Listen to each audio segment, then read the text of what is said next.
거지는요, 길거리에서 음식을 주워 먹는 사람을 가리키는 것이 아닙니다. 분수를 모르고 사는 사람이 바로 거지입니다. 거지 근성은 실패를 달고 살지요. 우격다짐으로 폼나는 프랜차이즈를 기어코 선택하고 정부 지원금이나 기웃거리며 남의 돈으로 창업하려는 것이 구걸이 아니고 뭐겠습니까? 구걸이 습관화되면 근면과 성실이 도둑맞습니다. 못타 먹는 놈이 바보라는 둥, 제도의 혜택을 활용 못해 시대에 뒤떨어진 놈이라는 둥, 장사 후 매출 고민은 안 하고 오픈 전에 어떤 도움과 지원으로 돈을 땡길까 열심히 알아보고 다니는 한심한 미치광이들이 수두룩하지요.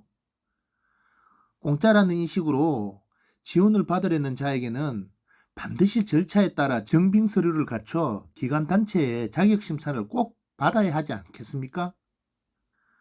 무턱대고 창업에 필요한 현금 지원을 조건 없이 그냥 주지는 않지 않습니까? 그런 심사 기준에서 창업 규모와 쓰임새를 당연히 심사할 텐데 허름한 건물의 무보정 점포 임대와 현금 거래로 시장에서 식재료 구입, 사업자도 없는 저렴한 인테리어 업체 등등의 저비용 창업을 준비한다고 가정해 볼 때 과연 혼자 스스로 유관기관이나 단체가 요구하는 증빙 서류를 쉽게 구비할 수 있을까요? 또한 원하는 큰 현금 지원을 받을 수는 있을까요?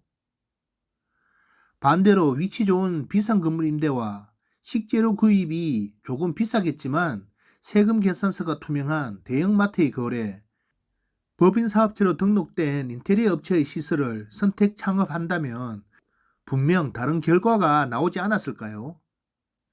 그렇게 그런 중요한 여러 가지 요소에 필요한 조건을 갖춘 편안한 선택지로 프랜차이즈 업체를 찾는 거 아니겠습니까?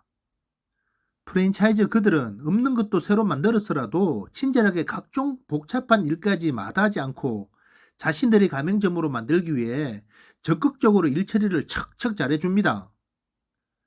유관기관의 편리한 일처리와 가맹점 유치라는 프랜차이즈 간의 서로 이해관계가 비공식적으로 유착되어 있지 않는가 하는 합리적인 의심을 하게 되는 대목입니다.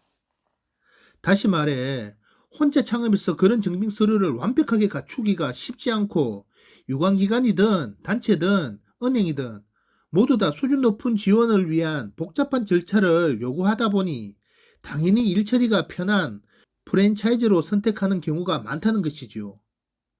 이런 결론적 결과는 지원과 혜택은 늘 사치스러워야 받을 수 있다는 제도적 허점이 늘 문제인 것 같습니다.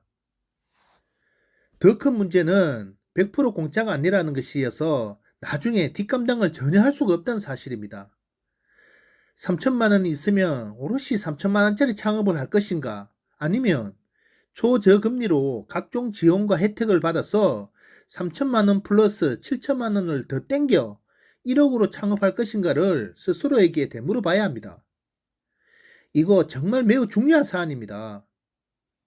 현실에는 잘못된 관례처럼 되어버려 창업이 필요한 투자금 산출에 개인 순자산이 얼마나 되었던 100이면 100, 추가 투자금은 당연히 필요하다고 여깁니다. 실상 조사해보면 프랜차이즈 창업일 경우 그런 현상이 더욱 뚜렷하게 나타납니다. 지난 영상들에서도 영끌 수준의 초기 창업 비용 언급이 같은 연장선에서 미친 창업이 아닐 수 없습니다. 이처럼 많은 예비 창업자는 창업 시 대부분 자신이 가진 것이 부족하다 생각하고 불안해한다는 것이고 그 대안만을 찾기 위해 각종 창업 지원금을 찾아 좀비가 되어 이리저리 돌아다닙니다. 창업 계획에 맞춘 준비가 아니라 돈에 맞춘 업체 창업 선택으로 복사 창업의 특징인 차별화 경쟁력은 상실되어 얼마 못 가 수명 연장 인공호흡기 신세가 될 것은 뻔한 결과입니다. 제가 창업을 이야기할 때 가장 우선순위로 말씀드리는 부분이 자기 자본으로 시작하시라, 그리고 총 자기 자본 20-30% 미만으로 시작하시란 말을 꼭 빼먹지 않고 말씀드립니다. 지원과 혜택은 어찌되었든 빚입니다. 두고 보십시오. 그 지원금은 결국 불필요한 쓰임새에 쓰여져 있으나 없으나 하는 돈의 기능만 할 뿐이라는 것을 명심하십시오.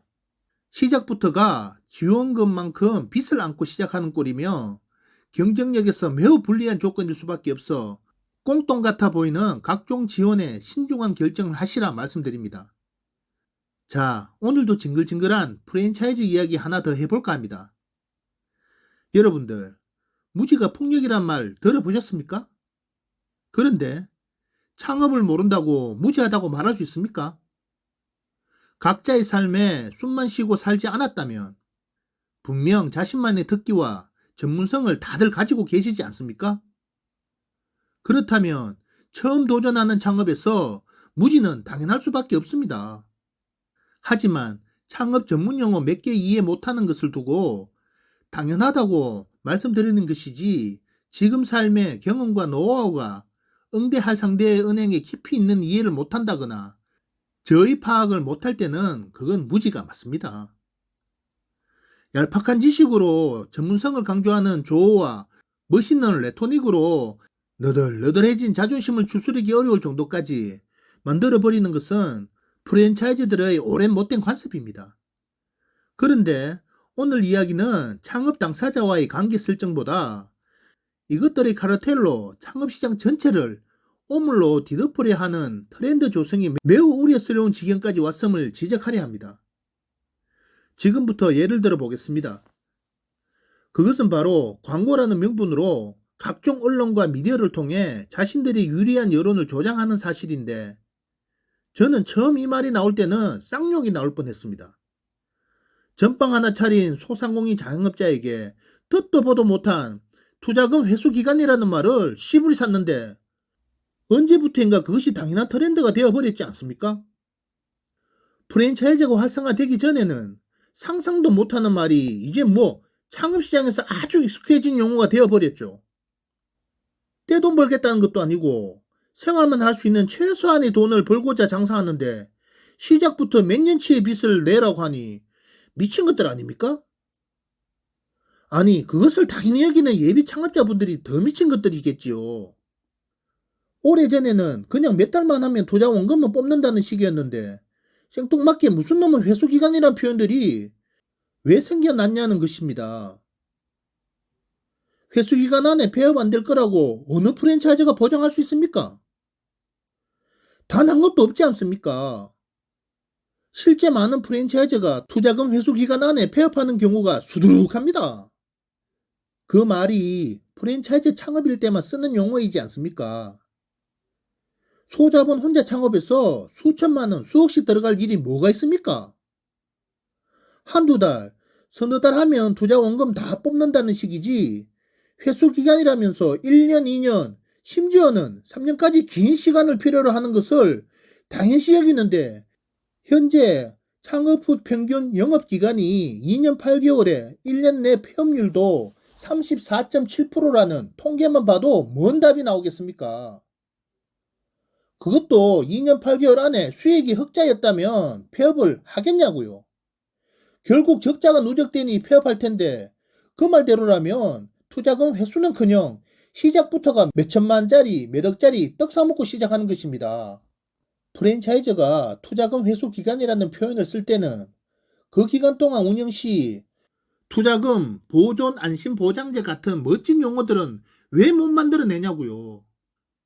앞선 영상들에서 언급했듯이 투자금을 막 갖다 퍼붓도록 할 때는 그만한 책임도 동반되어야 하지 않습니까? 더 과간인 것은 폐업 비용, 이런 썩을 놈의 말인데 가맹건물주에게는 호의적으로 편들면서 가맹점 보호는 외면하는 처사로 그 내막을 자세히 들여다보면 저들의 목적에 건물주까지 팔아서라도 폐업은 절대 시키지 않겠다는 의도가 깔려 있습니다. 이런 날강도들이 어디 있습니까? 앞선 영상에서 보셨듯이 이제 알겠지요. 수천 수억의 투자금 때문에 폐업 못하고 폐업 비용 몇백이 없어 폐업 못하게 멘붕 상태로 죽을 때까지 대가 없는 노동을 시키든지 아니면 거지가 되든지 선택해야 된다는 것입니다. 한 가지 더 환장할 노릇은 물류 장사로만 돈 벌던 시절에는 로얄티 같은 것이 없었습니다. 가맹비, 교육비, 시설비, 물류비까지 돈 벌어가면서 무슨 놈의 로얄티까지 매달 받아가냐고요. 최소한 로얄티를 받으면 가맹비는 당연히 빼야 되고 예전에 없었던 교육비도 없어져야겠죠. 도대체 무슨 대단한 교육을 하길래 교육비까지 가맹비나 로얄티 중에 하나만 받고 최소의 시설 비용, 저렴한 유통구조로 가맹점을 지원해 줘야 하지 않습니까? 또한 식재료만큼은 자유롭게 개인 구매도 하도록 해야 하지 않습니까? 그렇게 규제로만 일괄하다 보니 다양성에 대한 기대는 사라지고 억압과 복종으로 매출의 기대치에는 한계가 있을 수밖에 없습니다. 종합해보자면 저것들이 유리하도록 모든 게 설계되다 보니 프랜차이즈로의 장사는 절대로 돈을 벌 수가 없다는 결론입니다. 제 말이 틀립니까? 거꾸로 프랜차이즈 본사가 가맹점에게 돈 벌어다 주니 가맹점 대신 선택지원금이라는 제도를 만들고 로얄티가 아닌 브랜드 홍보비라 하여 매달 가맹점에게 비용을 지불해야 하는 게 더 타당하지 않겠습니까? 창업시장을 카르텔로 조장하는데 또 속으시겠습니까? 마지막으로 프랜차이즈와 연관하여 누구도 말해주지 않는 성공 창업을 위한 몇 가지를 설명드리도록 하겠습니다. 첫째, 프랜차이즈가 아닌 다른 형태의 시스템을 창업하시라 말씀드립니다. 솔직히 다른 형태라는 표현이 현존하는 시스템이 아니어서 대안이라고 하기에는 두리뭉실한 표현으로 딱히 어떤 업체, 어떤 방식, 어떤 운영 시스템이라 특정하여 말씀드릴 수가 없습니다. 미래에 확인되는 결과를 놓고 누구 하나 오늘을 확신하며 이런저런 성공 창업 방식을 말한다면 그것이 거짓이고 사기입니다. 누구에게나 성공을 안겨다 주지 않기 때문에 성공 창업 방식은 특정할 수가 없다는 말입니다. 그래서 사기꾼 같은 프랜차이즈를 논란거리가 아닌 교훈거리로 표본 삼아 소자본으로 뭐 하나 한 가지 차별화될 수 있는 환경을 만들어 혼자 창업을 시작하시는 게 맞습니다. 저 또한 그렇게 성공했으며 성공 창업은 절대 공유되는 것이 아니라는 점을 반드시 명심하십시오. 제가 지정해서 이거 해야 된다고 말하는 순간 그것 또한 절대 성공 창업이 될 수가 없습니다. 확신은 도전을 두고 말하는 것입니다. 둘째, 창업 이 바닥에서는 최소의 인간관계가 필수입니다. 창업 관련 일로 사람을 많이 만날수록 폐업 날짜만 앞당길 뿐입니다. 단순한 일로 혼란스러운 판단을 만들 때 배는 산으로 갈 뿐입니다. 스트레스는 질병의 원인이 된다고들 하지요. 그 스트레스는 대인관계에서 비롯되고 많은 관계일수록 그 정도는 심화될 것이 자명하겠지요. 특히나 생존이 달린 창업이라면 환장하고 미칠 지경이라는 정도의 스트레스일 것입니다. 식재료 구입처 사장만 알면 땡입니다. 나머지 인간관계는 가게를 찾는 손님들에게 열정으로 보답하고 묵묵히 도강양해하며 열심히 장사하시면 됩니다. 셋째, 국민들의 식습관 문화를 이해해야 합니다. 가장 한국적인 것이 가장 세계적이라지만 정작 한국인들은 전통 음식을 찾고 있을까요?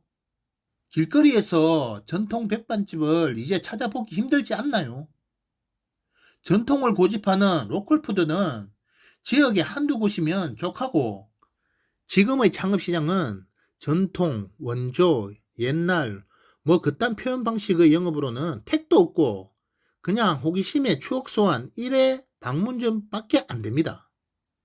입맛이 새롭게 변하고 추구하는 음식 또한 다양해졌으며 전통성보다 프레시가 더 강조되는 시대입니다.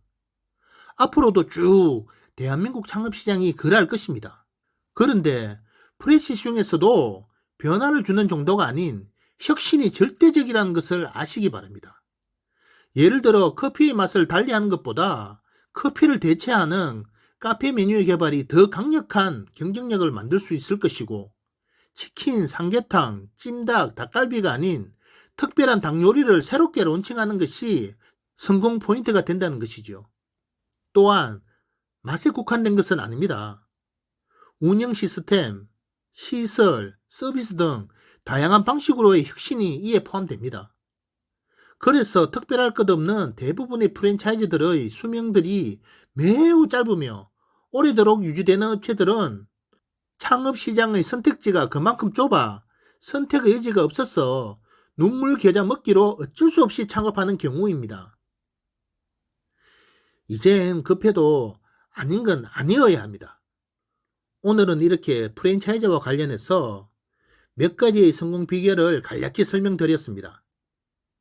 자영업자의 권익에 한 발 더 다가가기 위해 내용으로 승부하고 실전에서 확인시켜 드리는 기후 창업 시크릿 노트, 어디서도 들을 수 없는 흥미진진한 충격적인 창업 이야기들을 계속해서 구독과 좋아요를 눌러 응원해 주시고 알림 설정으로 또 만나겠습니다.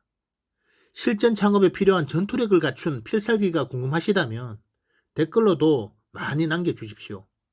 지금까지 기후 창업이었습니다. 감사합니다.